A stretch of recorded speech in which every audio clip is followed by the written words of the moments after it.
All right, the numbers are in, and get ready for a busy hurricane season. Yes, we are inching closer to that time of year. Colorado State University predicting 19 named storms this season. That's 5 more than average. 9 are expected to become hurricanes. Scientists say the increased activity is due to the lack of an El Nino, which suppresses development. And, you know, James, we're getting ready for that time of year. And you know what? I think I'm just going to focus on this weekend's great weather and not worry about that yet. That's a good plan. We're still talking about cold fronts, right? Yeah. Here, I got another number for you. 7 weeks away. Oh That's my gosh.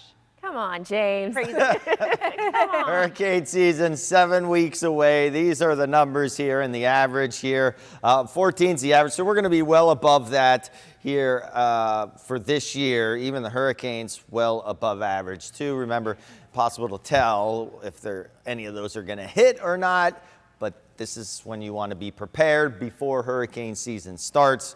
Gather the supplies.